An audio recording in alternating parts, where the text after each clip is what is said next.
Para una mañana tan hermosa como Dios nos dio, nevadita, gracias a Dios por esa nieve que Dios nos dio el día de hoy.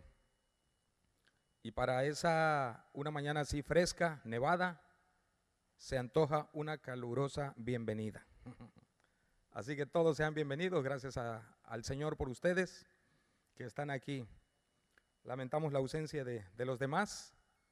Esperemos que algunos todavía puedan venir, pero qué bueno por ustedes que están aquí. Y el Señor merece esto y más, amén. Y tiene siempre un mensaje para nosotros. Así que gracias a Dios. A mí yo todavía traigo la nieve en el saco, era negro, pero aquí la traigo, y en el pelo, pero esta se me va a quedar ya por mucho tiempo y cada vez me va a nevar más. Capítulo 21 del Evangelio de San Juan, por favor. Capítulo 21.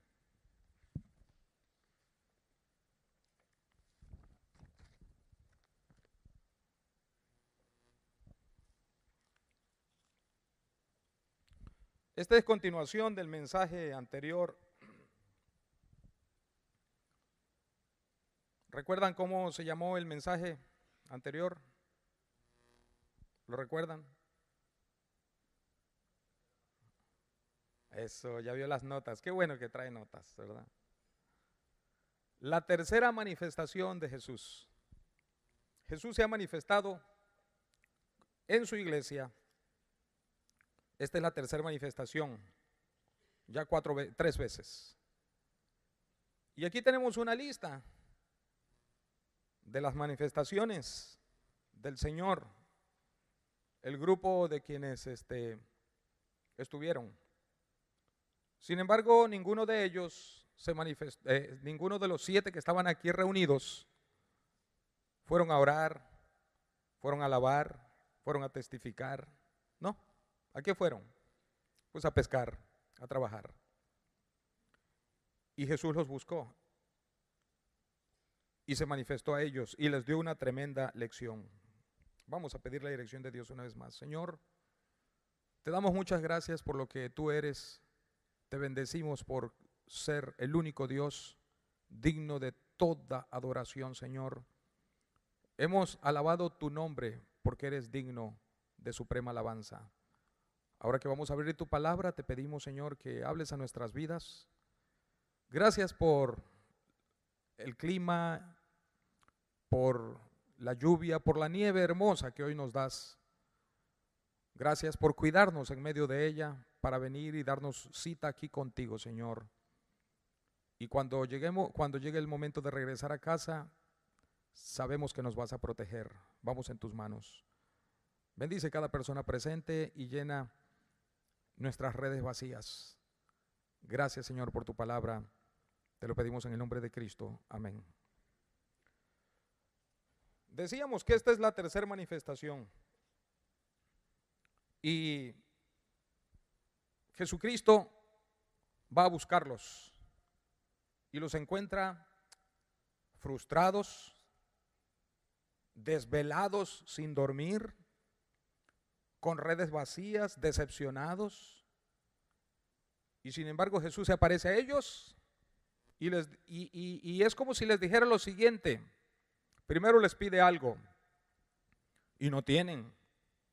Y dicen, yo sí tengo para ustedes. Y les preparó un picnic en la playa. Un picnic en la playa. Y los llama y les tiene allí milagrosamente. Apareció una fogata. Él no llevaba leña y combustible y empezó ahí a prender el fuego, ¿verdad? No, milagrosamente lo que hizo fue una fogata. Ahí puso la parrilla. Y estaban un guachinangón así, ¿verdad? Un pez tremendo, asado. Todo un desayuno, su cafecito caliente para esos desvelados apóstoles que estaban en ese momento en el trabajo en vez de buscar a su Señor. Y Jesús les tiene un milagro. Le hace un picnic ahí en la arena, en la playa, y dice, vengan, descansen, comamos. Y en ese picnic, entonces, sucedió una cosa maravillosa. Así que aquí encontramos al Señor. Ellos estaban en este momento haciendo su voluntad, no la voluntad de Dios.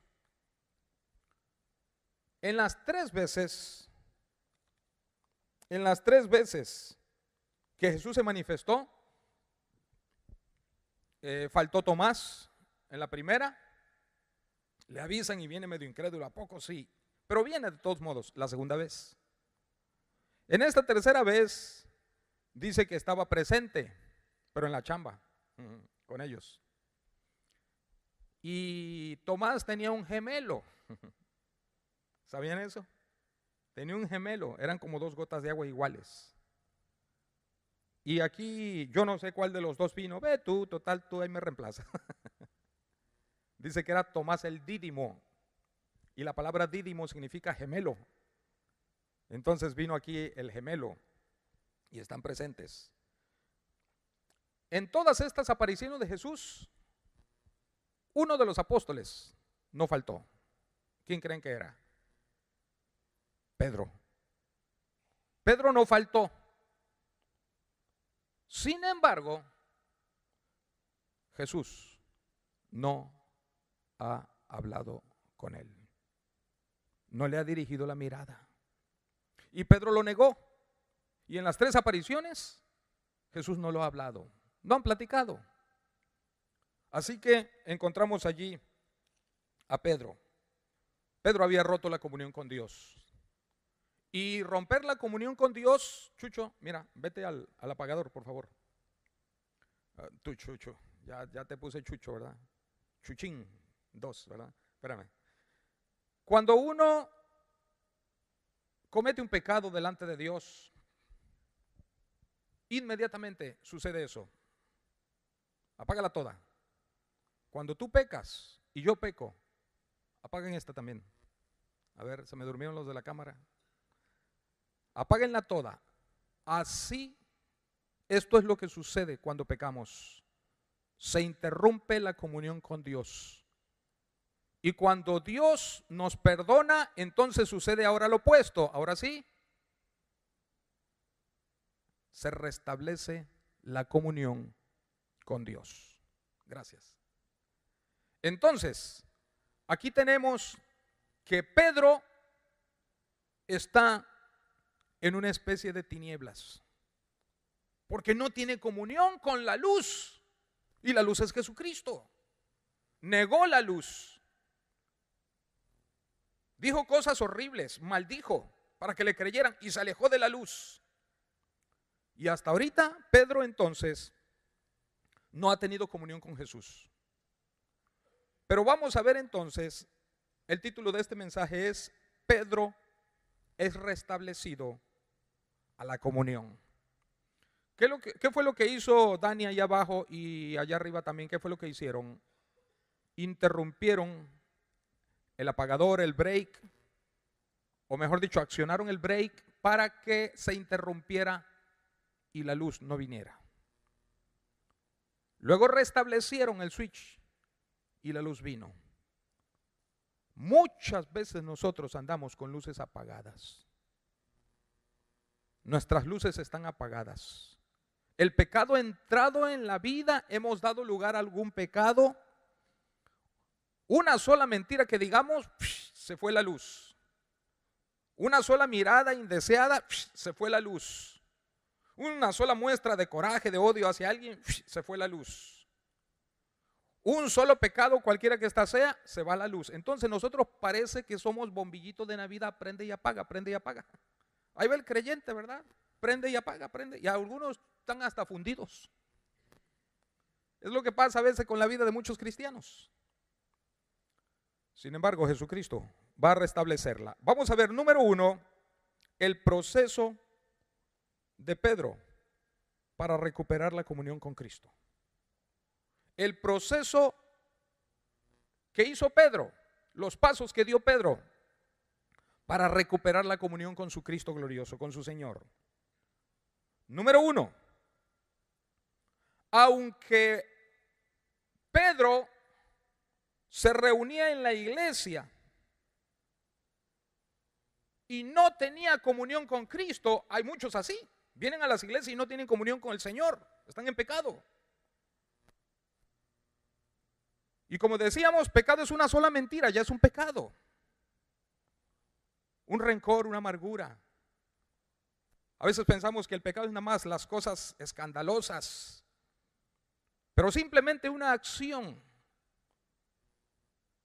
en la que desagrada a Dios, delante de Dios es tan mala como el que mató, el que adulteró, el que fornica, el que roba, el que asaltó.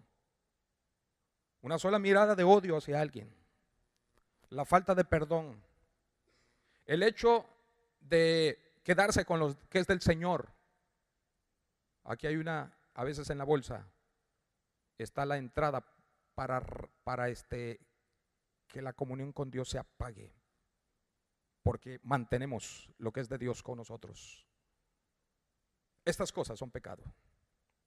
El desobedecer a alguien, a los padres, al pastor, al maestro, el rebelarse contra el pastor, el rebelarse contra el presidente, el hablar de las autoridades. Hermanos, todo esto es pecado, porque la Biblia nos habla orar por las autoridades. Y entonces estamos apagados. Ahora, muchas personas como Pedro, dijimos que Pedro no ha faltado a ninguna reunión. Ahí está las 3 veces. Y las 3 veces se reúne Jesús con su iglesia. Y Pedro sigue estando apagado. Todavía no tiene comunión con Dios. Así que, ¿quién de los presentes está esta mañana aquí? Gracias a Dios. Pero analízate que no estés como Pedro. En la iglesia y al mismo tiempo apagado. Sin comunión con Dios. Eso es grave. Eso nos debe preocupar, porque el propósito de venir es para darle la gloria que Él merece, para alabarle, para que Él escuche nuestras peticiones, para que derrame en nuestra vida bendiciones. Si no hay la comunión con Cristo, entonces yo solamente tuve un acto religioso, mas no cristiano, donde con el Cristo glorioso se tiene comunión. Entonces, el primer paso que dio Pedro para restablecer la comunión con Cristo es que a pesar de todo no dejó de congregarse. Es cierto que venía y estaba todavía en las tinieblas de la falta de comunión con Jesucristo, pero hizo algo bueno, no dejó de congregarse. Y tarde o temprano la fe vendrá por el oír. Tarde o temprano la palabra de Dios quebrantará la coraza pecaminosa y lo liberará de esa coraza que lo envuelve y que impide tener comunión con Cristo. El Señor resquebrajará, desbaratará aquellos obstáculos y entonces verá la luz de la comunión con Cristo. Entonces Pedro sigue asistiendo, pero no habla con Jesús. No tiene comunión con Jesús, pero sigue asistiendo. Si él hubiera faltado a esta reunión, entonces no tenemos el final tan hermoso que hay en esta historia. Y eso se lo debemos a que Pedro no faltó. Bendito sea Dios por ustedes que están aquí. Que si se dan cuenta que andan mal, de todos modos vengan. Porque como quiera, la iglesia es un hospital y nos vamos a enfrentar al médico para que él nos sane. La iglesia es como un hospital, la iglesia es como un taller. Vengo con mi carro desbaratado y Jesucristo lo va a reparar. La iglesia es una escuela, yo vengo en ignorancia y Él me enseña. Donde lo veamos, una cosa buena es no dejar de congregarse. El autor de los Hebreos lo dijo con tristeza y dice: no dejen de congregarse. Escuchen esto, como algunos, escuchen esto, tienen por costumbre. ¿Saben que uno se acostumbra a venir? Pero también se puede uno acostumbrar a faltar. Cuando una persona está empezando en la iglesia, no falta. Y cuando falta un servicio, yo me acuerdo cuando allá en Monterrey, estaba yo muy joven, estaba yo marchando en el ejército, haciendo mi servicio en el ejército para marchar. Y marché un año. Era los sábados y no me impedía ir a la iglesia. Pero hubieron, me parece que 2 veces, y una de ellas fue la entrega ya de la cartilla de marcha que se hizo en domingo. Hablé con el pastor, le dije, hermano, pues tengo que faltar, y dice, pues cumple con tu deber y vente tan rápido como sea posible. La ventaja es que había 2 servicios y yo fui en la tarde, nunca me perdí a ninguno. Además, ya predicaba yo, estaba yo muy joven. ¿Saben qué pensé cuando falté? Y estaba yo decía, a esta hora ya está llegando casi toda la gente. Y estaba yo marchando. A esta hora ya empezó la adoración a Dios. A esta hora ya está el mensaje. A esta hora ya está terminando. ¿Saben lo que pasó? Estaba yo marchando, pero mi corazón estaba en la congregación y me sentía mal. Pero ¿qué hubiera pasado? Gracias a Dios no sucedió. Que yo, en vez de dedicarme a servir al Señor de tiempo completo, me hubiera dedicado a cosas seculares y hubiera usado el domingo para las cosas mías, como los apóstoles aquí, para pescar para ellos, no nada para Dios. Quizás a la siguiente reunión también me hubiera preguntado, bueno, pues a esta hora ya están empezando a venir, a esta hora ya están alabando, a esta hora están recogiendo las ofrendas, a esta hora está el mensaje, a esta hora ya terminaron. Pero ¿qué creen que iba a suceder cuando pasaran 3, 4, 5, una semana, un mes y yo sigo faltando? ¿Ustedes creen que me voy a preguntar en cada reunión, a esta hora ya están empezando, a esta hora? ¿Ustedes creen que va a pasar por mi mente así? No. ¿Por qué? Porque como dice el dicho, a todo se acostumbra uno menos a no comer. Entonces el autor a los Hebreos dice, no dejando de congregarse, como algunos tienen por costumbre. Algunos tienen por costumbre. Las costumbres se hacen hábitos. Los hábitos se ven como tradiciones. Las tradiciones se hacen leyes y las leyes nos gobiernan. Y vean todo el proceso. La gente empieza por faltar, se enfría, deja de orar, deja de leer, deja de ofrendar. ¿Cuándo le va a hablar a alguien de Cristo? Deja de hacer muchas cosas. Así que si tú estás pasando por algún proceso de esto, yo te digo, cuidado, cuidado. Las tinieblas te están envolviendo y necesitas venir a la comunión con Jesucristo. Pero no dejes de congregarte, porque tarde o temprano la palabra te va a quebrantar. La palabra te va a quebrantar y te va a traer a la comunión con Cristo. Fue lo que hizo Pedro. Entonces, primer paso para que Pedro viniera a la comunión con Cristo, que aunque no tenía comunión con Jesús, no habían hablado casi en 40 días de que Jesús había resucitado y se habían reunido, no habían hablado. Pero ahí estaba. Segundo paso que hizo Pedro para venir a Jesús, cubrió su cuerpo para correr a Jesús, más bien para nadar a Jesús. Como decíamos la semana pasada, ¿saben que el pecado desnuda? El pecado desnuda. Adán y Eva estaban vestidos de inocencia. Ese era su vestuario, la inocencia. Y no se veían mal uno al otro, no se avergonzaban. Estaban vestidos de inocencia, de santidad. Cuando pecaron, se va la santidad, se va la inocencia y se avergüenza. Y entonces, cuando aparece Dios, ¿dónde estás tú? Y hemos dicho que cuando Dios pregunta, nunca pregunta para informarse, porque lo sabe todo. Él pregunta para que te das cuenta en dónde estás. Date cuenta, abre los ojos, ¿hasta dónde has llegado? ¿En dónde estás? Por eso Dios pregunta, nunca para aprender, Él lo sabe todo, sino para hacernos ver en dónde estamos. ¿En dónde estás? ¿Ya te diste cuenta? Entonces le dice, es que me escondí porque tuve miedo. ¿Quién te dijo que estábamos desnudos? ¿Quién te dijo que estabas desnudo? Tampoco para aprender, preguntó Dios. Date cuenta quién te desnudó. Entonces, no podían comparecer ante Cristo. Dios tuvo que matar un cordero, quitar su piel y cubrirlos. y así venir al Señor. Pedro aquí está semidesnudo, en el sentido literal, porque iba a nadar. Pero cuando se da cuenta que es Jesús el que está allí, se viste. Dice que se ciñó la ropa.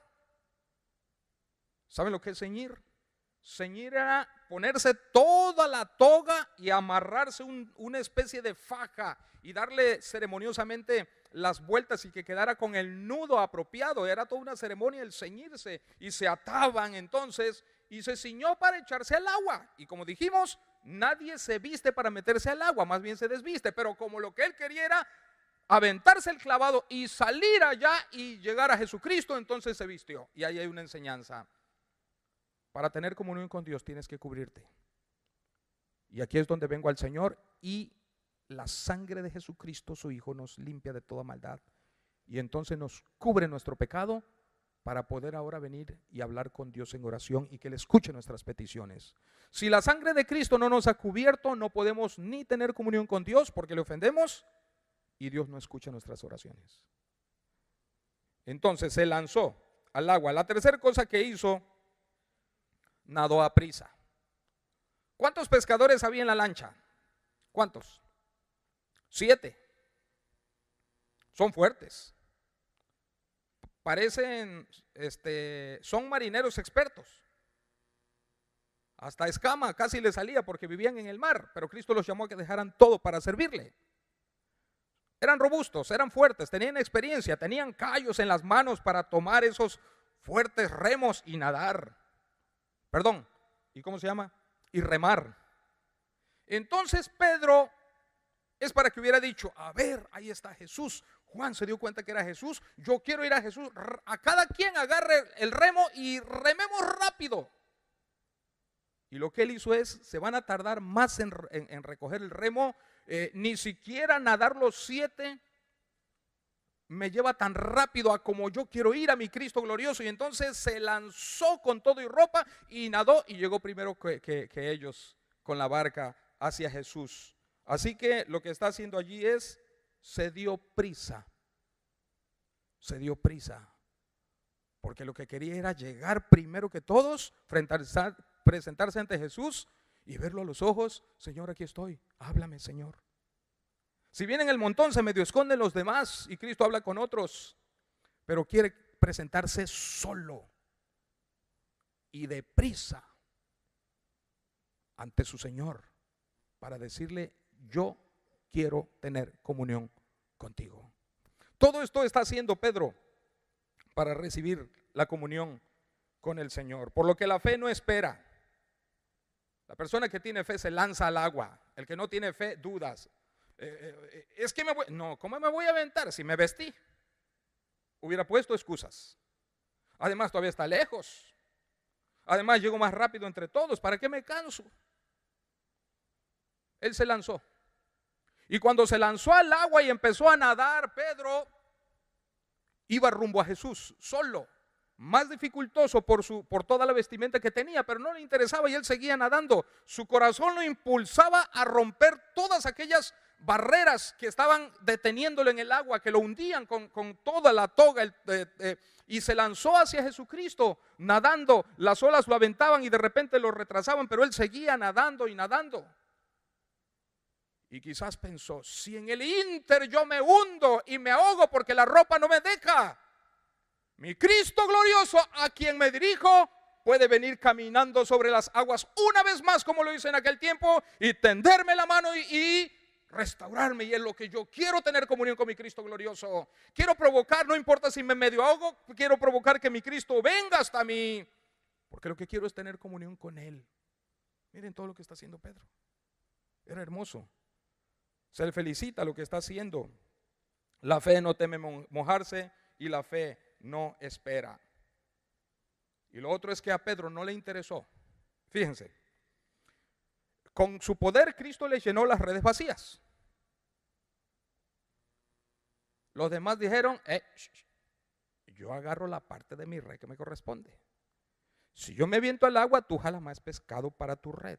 Y aquí están mis pescados. ¿Cuánto ¿Cuántos son? Dividámoslos entre 7. Se lanzó Pedro, jálate un pescado para acá. Pobre Pedro, ya perdió. Pedro dice, no me interesa, quédense con mi pescado. A mí no me interesa tanto la bendición, me interesa el Dios de la bendición. Y se lanzó. Fue en busca del Señor. Hay muchos que Dios llena sus redes y se van alejados de Dios con las redes vacías, pero no terminan de tener comunión con Dios. Y no terminan de ver un milagro como el que Dios iba a hacer, la fogatita, pero el milagro precioso de la restauración. No basta con tomar las bendiciones y alejarse de Dios. Dios nos bendice, pero nos quiere cerca de Él. Que la comunión se restaure. Es lo que Dios quiere. Vamos a ver ahora, esos son los pasos que dio Pedro, pero vamos a ver la escena de la restauración. Miren lo que dice el versículo 12. Dice, les dijo Jesús, venid, comed. Miren, están tan avergonzados, y Pedro obviamente más. Saben que están haciendo lo opuesto a lo que Dios les mandó. Y el Señor los llama. Yo creo que ellos remaban despacio, no querían ni enfrentarse a Jesús. Y finalmente entonces dice el versículo 12 que Jesús los llamó, venid. ¿Sabes que cuando Cristo nos llama, aparte de restaurarnos, que es lo más importante, siempre va a hacer algo lo opuesto a lo que yo hice en contra de Él? Y los llama recibiéndolos con ese picnic que llamábamos, con ese desayuno calientito mañanero. Venid y comed. Y ninguno de los discípulos, fíjense cómo dice, ninguno ¿qué? Se atrevía. Ninguno se atrevía a preguntarle, ¿tú quién eres? Sabiendo que era el Señor. No querían preguntarle, porque primero cuando Jesús les dijo, ¿tenéis algo de comer? Dijeron, no. No sabían que era Jesús, dice el texto. Cuando dicen que Jesús, ¿cómo es posible que su voz, yo como oveja, no haya distinguido la voz de mi pastor? Ahora, ¿cómo le pregunto? ¿Y eres tú Jesús? Ya habían desconocido su voz y ahora querían dar la idea de que sabían perfectamente quién era. Y claro que lo sabían por la pesca milagrosa y por todo lo que estaba sucediendo. Así que en esta escena, número 1, Jesús los alimentó. Número 2, Jesús se dirige a Pedro de manera personal. Sigamos leyendo, dice, vino pues Jesús y tomó el pan y les dio y asimismo del pescado. Esta era ya la tercera vez que Jesús se manifestaba a sus discípulos. Se había manifestado varias veces, fueron como 11 veces que se manifestó Jesús, pero a sus discípulos como iglesia reunidos era la tercera vez. Bueno, después de haber resucitado de los muertos, versículo 15, cuando hubieron comido, Jesús dijo a Pedro, no le había hablado en todo ese tiempo. La última vez que hablaron y que los ojos de Jesús se dirigieron a Pedro y su mirada entró por la cuenca de los ojos de Pedro y los estremeció, fue cuando estaban en la cena, la última cena, y el Señor les dice a todos los 12, es necesario que yo, el Hijo del Hombre, sea entregado, pero después resucitaré. Y todos les dicen, no, maestro, no vayas, no mueras. Y Pedro dice, pues aunque estos te nieguen, yo no te voy a negar. Y esa fue la última vez que Pedro vio la mirada de Cristo antes de esta escena. Jesús lo volteó a ver y le dice, Pedro, antes que el gallo cante 2 veces, tú me vas a negar 3. No, si es necesario morir contigo, lo haré. Pedro, estás diciendo que me amas más que estos 11. Velad y orad para que no entréis en tentación. Y en la oración se quedó dormido y entró en tentación. Por eso falló. Esa fue la última vez que había visto cara a cara al Señor. Ya pasaron casi 40 días después de que Cristo resucitó. Y entonces viene y por primera vez después de resucitado se ven cara a cara. Y dice el versículo 15, cuando hubieron comido, Jesús dijo a Pedro, Simón, hijo de Jonás, ¿me amas más que estos? Esa pregunta, más que esto, tiene mucho. Para empezar, debe de haber una meta en cada uno de nosotros individual. Amarle más que los demás. Si tú ves que un hermano de la iglesia ama al Señor, tú dices, Señor, yo no me quiero quedar atrás, quiero amarte más que él, que ella. Mi esposa te está amando, quiero ganarle a mi esposa. Que el esposo está ganando a la esposa, que la esposa digo, quiero amarte más que a mi esposo. Una competencia hermosa. Quiero amarte más que los hijos. Mis hijos me están ganando porque ellos aman más al Señor que yo. Le voy a ganar a mis hijos y les voy a poner el ejemplo. Es una competencia hermosa, sana. ¿Qué sucedería si nosotros jugáramos así? Vamos a luchar para ver quién ama más a Jesús. Hermanos, esto explotaría en una revolución espiritual preciosísima. Vidas serían transformadas. Haríamos tantísimas cosas. Porque lo que quiero es, no quiero que me ganen, yo quiero amar a Jesús que ustedes. Así que empieza hoy. Y le dice, ¿me amas más que estos? Le respondió, sí, Señor, tú sabes que te amo. Y él le dijo, apacienta mis corderos. La palabra apacentar significa dar de comer. ¿A quién le está diciendo que dé de comer? A sus corderos. Lo está restaurando al pastorado. No al papado, sino al pastorado. Te reitero que te llamé para que seas pastor. Sigue pastoreando. Y en la obra pastoral, el pastor hace dos cosas. Nosotros los pastores hacemos dos cosas. Apacentamos. ¿Qué dijimos que significa apacentar? Dar de comer. ¿A quién? A los corderitos. Primero a los corderitos. Los corderitos son los pequeñitos. Cuando una persona recibe a Jesucristo son corderitos. Yo como pastor tengo que alimentarlos. A todos ustedes, espero que así sea. Ahorita Dios ha mandado más personas, pero yo he ido con todos ustedes. Y cuando ustedes eran corderitos, esos corderitos hermosos, nacidos de nuevo por la fe en Jesucristo, yo como pastor fui a alimentarles. Les llevé la seguridad de salvación, les llevé la voluntad de Dios, les llevé la doctrina del bautismo, les llevé cómo crecer. Ahorita, si yo no lo hago directamente, es porque ya somos muchos. Bendito sea el Señor. Y ya no me da abasto. La semana pasada Dios nos bendijo. Dios bendijo, éramos 181. Gloria a Dios, amén. Gloria a Dios. Ahorita por la nieve bajó. Y otros andan comiendo la nieve de sabor no sé dónde, algún picnic. Pero si yo no les visito, tengo un equipo que es el que está visitando. Por lo que yo les pido a este equipo que me sigan ayudando y visitar. Ya no puedo ir con todos. Y tengo que predicar el sermón, el estudio del miércoles, del domingo, ahora del radio. No se imaginan ustedes cuántas horas nos llevamos para ese programita del radio. Pero queremos que Dios nos siga usando.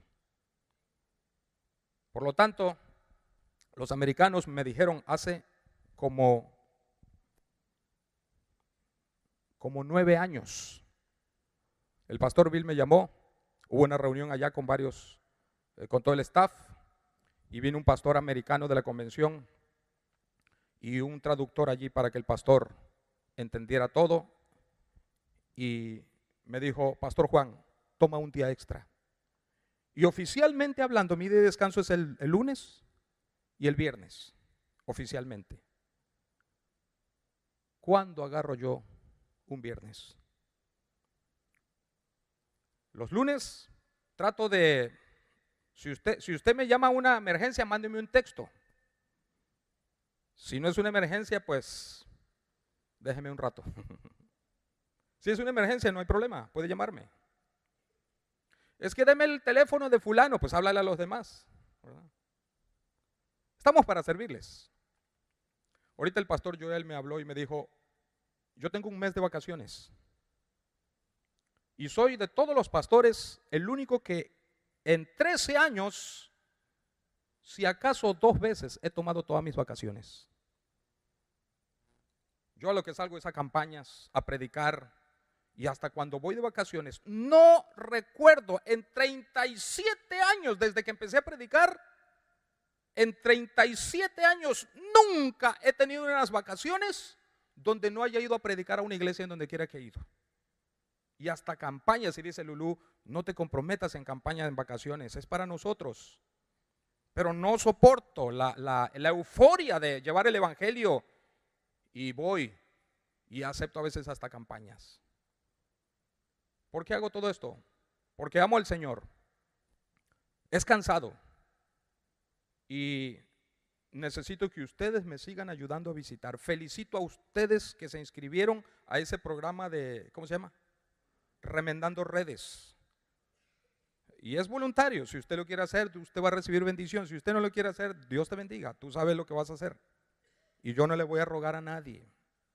Pero si tú lo quieres hacer, hay lugar en las redes, porque Dios quiere llenarla de peces. Entonces, si no les visito, yo mando a otro.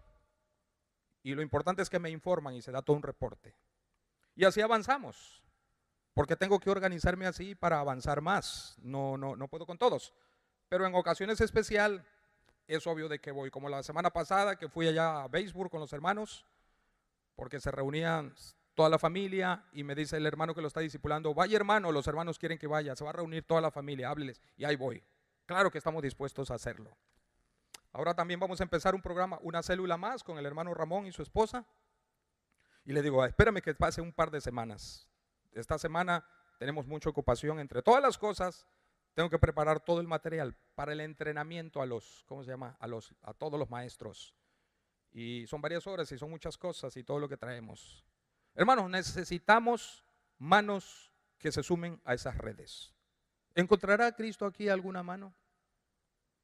¿O encontrará Satanás a alguien para que suelte esa red y se aleje y dejar que los demás lo hagan? Tú lo decides. ¿Qué quieres hacer en esta oportunidad? Entonces aquí le está diciendo, ¿me amas más que estos? ¿Me amas más que estos? Muy bien. Jesús lo va a restaurar, primero trayéndolo al primer amor. Trayéndolo al primer amor. ¿Me amas? Hermanos, la clave de todo, no solamente en nuestra relación para con Dios, sino también en la relación interpersonal entre los seres humanos, es el amor. El amor, amar, es algo voluntario, por lo que para amar se lleva a cabo el libre albedrío de amarte o no amarte. Si yo te amo, he usado mi libre albedrío y decido amarte. Cuando nosotros amamos a Dios, usamos el libre albedrío. Puedo decidir no amarte o puedo decidir amarte. Si Dios nos hubiera hecho robots, entonces no tenemos ese libre albedrío, esa voluntad personal de amarle o no. Y el amar a Dios es la voluntad que entra en acción. Todo lo que yo vaya a decidir para con Dios se resume a eso. O le voy a mostrar que le amo, o le voy a demostrar que no le amo. Eso es todo. Es en el amor hacia Dios. El amor no tiene impedimento. Lo he dicho y repito este ejemplo, que tenemos una enfermera profesional cuidando un niño. Y como el niño necesita mucha atención, entonces se han contratado hasta 3 enfermeras, turnos de 8 horas para cuidar al niño. La enfermera entra en su turno y ve su reloj y checa tarjeta. Y le va a cuidar profesionalmente de tal a tal hora. Cuando termina su turno, se retira. Pero ahí tenemos a la mamá del niño. Esa mujer no tiene los conocimientos profesionales que tiene la enfermera, pero tiene el amor hacia ese niño incondicional. No le va a importar las horas, no le va a importar las desveladas, no le va a importar nada, no le va a importar perder quizás su trabajo, no le va a importar su cansancio, desvelarse, nada que la motivó, el amor hacia su hijo. Le preguntaron, el tema que di esta semana en la radio era pues el de la creación de Dios, e investigué mucho sobre las cuestiones científicas y cómo los ateos usan argumentos, y estudié muchísimo para el mensaje de ayer en la radio, y me encontré un testimonio de un ateo que apenas tenía 40 años y estaba agonizando. Y allí agonizando le dice a su amante, no era su esposa, le dice, y esa mujer con la que estaba, era una mujer pues que había pasado por muchos hombres. Y le hizo esta pregunta agonizando, era ateo. Le dice, ¿alguna vez has amado a alguno de los hombres con los que has tenido relación pensando únicamente en el bienestar de ellos? Y la respuesta de esa mujer fue, nunca. ¿Entendieron la pregunta? ¿Amaste alguna vez a todos esos hombres que estuvieron contigo para que ellos fueran los únicos que se beneficiaran? La respuesta es no. Porque en todas las relaciones la beneficiada era ella con el dinero. Y el hombre dice, el amor es lo más supremo. Tráiganme un ministro. Tráiganme un ministro. Porque se daba cuenta que él nunca había amado a nadie desinteresadamente. Por eso yo he dicho que el amor a veces nuestro es tan egoísta que hasta cuando amamos lo hacemos por interés de recibir algo a cambio. Si no tengo esto a cambio, te corto mi amor. ¿Por qué las personas llegan al divorcio? Porque no recibieron lo que buscaban. No amaron con el propósito de que se fortaleciera esa persona incondicionalmente, aunque yo no me beneficiara. El simple hecho de verte feliz a ti, ese es el verdadero amor. Cuando venimos a Dios, Él nos ama de esa manera. Él no se beneficia en nada, no hay nada que necesite de nosotros. No nos busca por interés, nos busca por el simple hecho de que quiere que nosotros seamos beneficiados incondicionalmente. Viene Cristo, aparece y le dice, hijitos, ¿tienen de comer para mí? No, vengan, yo sí tengo para ustedes, aquí hay un pez. Si Dios nos tratara como nosotros lo tratamos a Él, fuego del cielo hubiera caído desde hace mucho. Pero en su misericordia nos extiende su perdón y nos sigue amando. Ese es el amor agape. Está el amor filos, aunque algunos no tienen ya nada de filo, ¿verdad? Y no aman. La palabra filos significa amor entre hermanos. Cuando yo amo a mis hijos es amor filos. Cuando yo les amo a ustedes es amor filos. El amor que se tiene a la familia, el amor que se tiene a los amigos, a los hermanos, en la fe, ese es el amor filos. Pero también está el amor eros. El amor eros es el amor de un hombre hacia una mujer y viceversa, donde hay intimidad, etc. estos dos amores se acaban.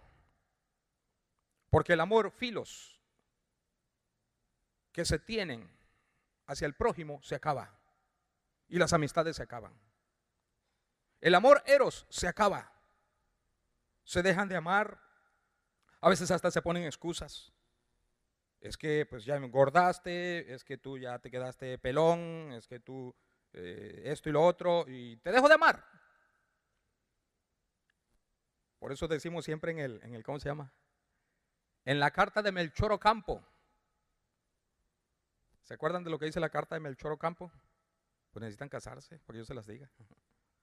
La carta de Melchor Ocampo dice: prometes amarle en las buenas y en las malas, en la enfermedad, en la alegría, en la tristeza, etcétera. Y prometes permanecer con ella hasta que el Facebook te separe. Esa es la nueva hora, ¿verdad? Esa es la carta de Melchor Ocampo. Y en las iglesias la leemos los pastores. Así se llama la carta de Melchor Ocampo. Para siempre. Amarle incondicionalmente. ¿Qué le dice Pedro, Cristo a Pedro? Pedro, ¿me amas? Cuando tú y yo enfrentamos una tentación, escuchen esto, cuando enfrentamos una tentación, es la oportunidad de demostrarle a Dios que le amo o que no le amo. Si yo cedo a la tentación, entonces amo mi deleite, amo mi placer, amo mis conveniencias y ofendo a Dios. Pero si yo digo, lo quisiera, lo deseo, pero como Dios lo reprueba, entonces yo estoy de acuerdo con Él y porque le amo tengo que reprobarlo. Tú estás amando a Dios. No podemos amar a Jesucristo si no entendemos el concepto. Y el amor de Dios incondicional hacia nosotros es el amor agape. Esta iglesia antes así se llamaba. Me gustaba mucho ese título. Se llamaba Agape Baptist Church. Vivían allá en la Plata Spring, luego compraron este terreno y pues por los árboles y todos le pusieron Willow Ridge Church. Bueno, me gustaba más el otro título. La camionetota que manejaba yo antes decía Agape Baptist Church. Las sillas, esas amarillitas, atrás dicen Agape Baptist Church. Y me gusta más ese nombre porque el nombre Agape es el amor de Dios hacia nosotros incondicional. Ese es el amor agape de Dios con el que Dios nos ama y el amor de Dios que fue derramado en nuestros corazones. Y como el amor entre esposos se acaba porque es un amor erótico, el amor ágape de Dios fortalece la relación y pueden envejecer juntos, aún en las enfermedades y llegar hasta el fin de sus días. ¿Qué les sostuvo? Ya no a la atracción física, porque todo se acaba, todo pasa, hasta la ciruela pasa, ¿no es cierto? Entonces, ¿qué los sostuvo? El amor de Dios entre ellos. ¿Qué es lo que nos sostiene para seguir adelante entre nosotros? El amor de Dios, porque el amor eros se acaba de hombre y mujer, pero el amor filos de amigos también se acaba. Pero cuando se fortalece el amor, con razón dice el Señor, dice, cordón de 3 dobleces no se rompe. El de 3 dobleces.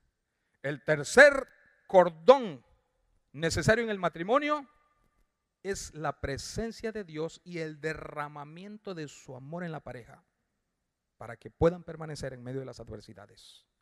Esto no significa que hay que pasarle todas las, ¿cómo se llama? Todos los pecados que pueda cometer uno y otro. No, porque el amor es ¿cómo se llama? Es justo y no va a tolerar el mal.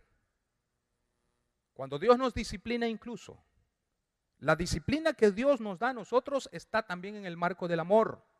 Dice Hebreos que cuando Dios nos recibe y si nosotros nos portamos mal, dice el capítulo 12 de Hebreos, que nos azota como el padre que ama al hijo disciplina. Y si nos deja sin disciplina, dices porque nos trataría como un bastardo. No es mi hijo. Pero Él nos trata como un padre. Y un padre disciplina solo a su hijo Si yo veo que mis hijos están entre otros y se porta mal, yo voy a disciplinar solo a mi hijo. Yo no puedo venir y sacarme el cinto y darle al del vecino, ¿verdad? Porque él después me va a dar. Ganas no me faltan, ¿verdad? Dios dice, si tú no eres mi hijo, yo no te voy a disciplinar. Dejo que hagas lo que quieras, solamente te voy a ver y voy a hacer esto. No es posible. Pero en el día del juicio, esa persona no se va a enfrentar a un padre amante, sino a un juez justo, como un reo ante un juez, que el juez lanzará la sentencia de condenación. Mientras que a nosotros nos trata siempre como sus hijos. Y los hijos, la disciplina es correctiva, no destructiva. Ese es un error que se comete, ¿verdad? A veces uno está peor el remiendo que la misma rotura que se hizo. Quisimos remendar y lo echamos a perder. ¿No es cierto que a veces se quieren arreglar los problemas? Bueno, pues voy a hablar con mi pareja. Y resultó peor la cosa. Sucede también. Otra vez, se necesita la evidencia de que eso que haces es porque de veras quieres el bien para mí, porque me amas. Y entonces la persona lo entenderá y va a decir, claro que sí. Así que Jesús alimenta a Pedro. Segundo, Jesús se dirigió a Pedro de manera personal. Pedro, a ti te digo, me ama. ¿No será que Dios va a tocar tu nombre esta mañana y te va a decir por nombre, a ti te digo, tú, ¿me amas? ¿Me amas de más que los demás? ¿Qué estás dispuesto a hacer? Y tenemos entonces que luchar por eso. Y luego lo restauró con una frase. Simón, hijo de Jonás, ¿me amas? Simón, hijo de Jonás, ¿me amas? ¿Saben cuántas veces aparece en la Biblia la expresión Simón, hijo de Jonás? La frase Simón, hijo de Jonás, que fue el último botón que Dios tocó, que Jesucristo toca para traer a Pedro al arrepentimiento, lo hizo bajo la frase, ¿cuál? ¿Cuál es la frase? A ver, díganlo todos.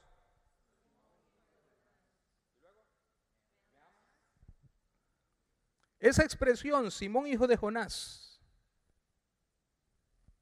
fue el acabose para que Pedro viniera a Cristo. ¿Me amas? ¿A quién se dirige el Señor? ¿A quién se dirige? ¿A quién le dijo esa frase? A Pedro. ¿Y cómo le dijo? Pedro, ¿me amas? ¿Le dijo así? ¿Cómo le dijo? Simón, hijo de Jonás. ¿Qué sientes tú cuando tu esposa te llama hasta por los dos apellidos? Cuando mi mamá me decía, Juan Hernández Ramos. Por ejemplo, tenemos a la hermana aquí, Isabel, que de cariño le dicen Chabelita, ¿verdad? Y la hermana es pura risa porque Chabelita. Muy bonito carácter que tiene ella. Chabelita. Pero ¿qué tal cuando le dicen Isabel García? Está enojado, me llamó por los dos nombres. ¿Verdad? Se llama Pedro. Eso le dice, Simón, hijo de Jonás. ¿Saben cuántas veces? Aquí es una lección tremenda. ¿Saben cuántas veces aparece en la Biblia Simón, hijo de Jonás? 12:30 de la tarde del próximo domingo. Lo vamos a averiguar.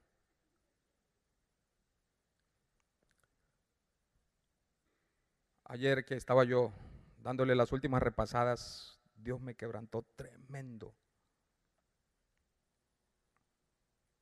Y yo sé que Dios nos va a quebrantar. El próximo domingo vamos a estudiar esa frase. Y yo estoy seguro que Dios te va a traer a su comunión. Y los que ya tienen comunión con Dios, te va a elevar a amarle más que los demás. Señor, gracias por tu presencia. Gracias por estar con nosotros. Gracias porque nos busca, Señor. Si nos separamos de ti, el buen pastor va por la oveja en busca de ella. Aquí encontró 7 y sucedió un milagro preciosísimo, Señor. Yo te pido en el nombre de Cristo que encuentres aquí personas que te aman más que otros. Que luchemos por amarte más. Que veamos aquellas cosas que interrumpen la comunión. Que no nos conformemos solo con venir a la iglesia donde tú te reúnes, sino tener comunión con el Dios de la iglesia en la que tú estás reunido. Si hubiera alguien aquí, Señor, que se da cuenta, que admite, convencido por el Espíritu Santo, admite que ha pecado estos días, admite que te ha ofendido, admite que necesita ser restaurado. Señor, tú, el Dios que dejó todo y se encaminó a esa playa para llamar a su iglesia a la comunión contigo, nos conoces por nombre, nos sigues buscando. No solo quieres darnos bendiciones, sino lo más hermoso de ello, toda tu atención en la comunión recuperada, hablando cara a cara, Señor, y comisionándonos para hacer tu voluntad, como lo hizo con Pedro, que lo restauró al pastorado. Señor, aquí estamos ante ti. Gracias por esta congregación. Habla a nuestros corazones, Señor, y que cada miembro responda según tu Santo Espíritu le ha hablado a través de tu palabra. Así como estamos orando a Dios en esta actitud de oración, ¿habrá alguien aquí que se da cuenta que necesita comunión con Dios? ¿Qué te está alejando de Dios? Tú lo sabes y Dios lo sabe. ¿Quieres decirle al Señor que quieres volver a ese primer amor? ¿Que quieres amarle más que los demás? ¿Que vas a luchar por demostrárselo? ¿Y que vas a buscar su gloria, aunque inclusive no te bendijera, porque lo que busques es amarle a Él sin beneficio personal? ¿Quisieras hacerlo? Yo quiero orar por esos valientes y te voy a pedir que levantes tu mano. Si tú le pides a Dios, Dios le bendiga, Señor les bendiga. ¿Quién más? Dios les bendiga, Dios te bendiga. Jesucristo te dice, ¿me amas? Dios te bendiga. ¿Qué le vas a responder?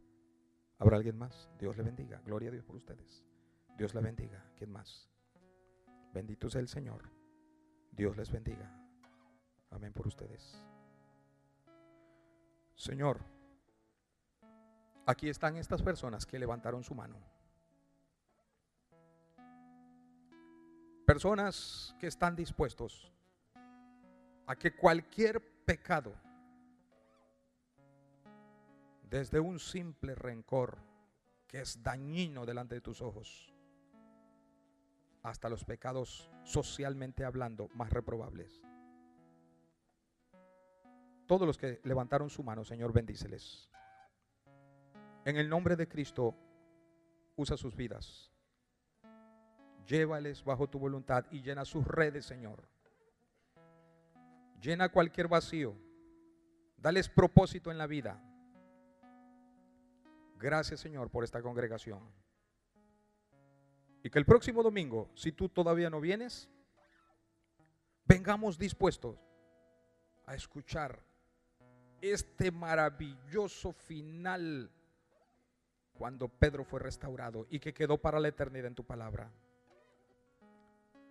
Después de pedirte bendición, entonces te damos la honra y la gloria y las gracias y te pedimos que nos lleves a casa bajo tu protección. En el nombre de Jesucristo te lo suplicamos, Señor.